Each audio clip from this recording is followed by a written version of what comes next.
Step number 3. Now you're ready to open that blank document and start building your resume.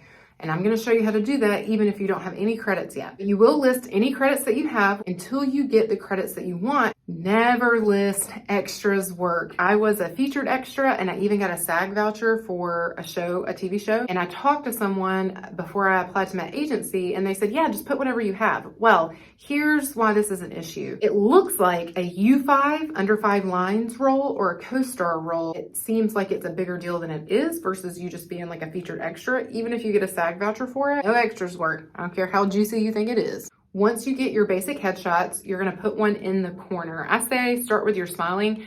Typically your film and television resume, your primary one, will have your more serious theatrical headshot. And then once you get enough credits to do a separate commercial resume, that one will have your smiling commercial headshot. But for now, put whichever one you're most confident about on this primary resume because you're only going to have one. I will link to my resume on my website so that you can see how mine is formatted so that you have a visual example. Contact information. Please don't go crazy, especially in today's world with information security being at risk all the time. I only want you to put your name or whatever name you're going by to be an actor and your email. And ideally, you'll have an email that is your name, contact@spurgeonperkins.com. Once you sign with a talent agent, you're going to replace that contact information with their email and their phone number or whatever they ask you to put on the resume.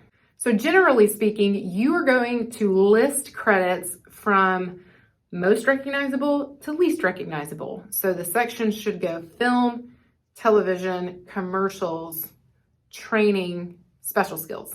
If you want to list your theater credits, you're going to pop that in above your training section. This is debatable, but if you're trying to transition out of theater like I did into film and television, you may put it on there at first just so they can see you have some kind of acting background. You'll remove that theater section as you get more on-camera roles. Also lots of debate about how to list roles, what types of roles there are under each of your sections. You should, on your casting sheet, you should see what type of role it is, or maybe even from the audition. If you're saving that audition info, you should have a reference to know how they're labeling that role, and that's how you want to put that role in a resume. If you just put the name, nobody really knows if it was a lead role or a supporting role, they're not sure. So you can put the name plus the type of role or just the type of role. That's for film and television. For commercials, you want to list any principal roles first, then supporting roles second. It's really just going to be one of those two. Then you'll also list from most recognizable company to least recognizable company. This is up to you.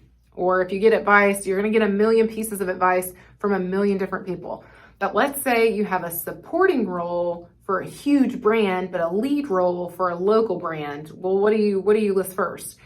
I say the big brands first, because when people are looking at your resumes, they're really not looking that much. They're just scanning to see if any names pop out at them. Netflix, Hulu, Pepsi, or a director's name. Most recognizable ones typically are better to be at the top so that they're more likely to see them. So once you get enough of those commercial credits, let's say 5, okay, or you're getting enough film and TV credits that it's going to take up more than one page, you're going to move those commercial credits over to a separate commercial resume. You are probably most definitely going to put commercials first. Don't get aggravated about this.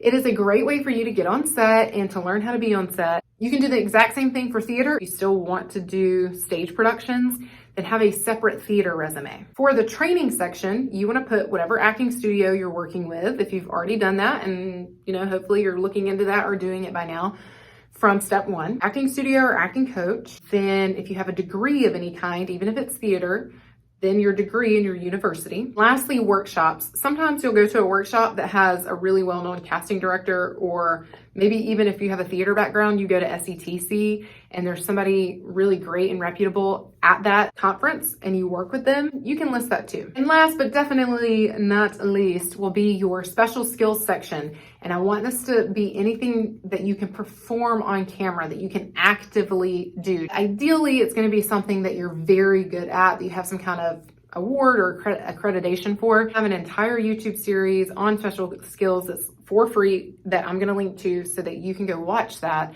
if you're just not sure what to put. Your quick action step for building your resume is to start typing. Pull up that blank document, and seriously, if it's just your name, your email, your training, which you should at least have an acting coach from step 1, and your special skills. If it's just those things, so be it. Your slow action step is that over time, you'll start updating this resume as you start getting more screen credit. But for now, your quick action step is to start typing what you have. Use the Q&A if you need it, and I'll see you in the next video once you finish.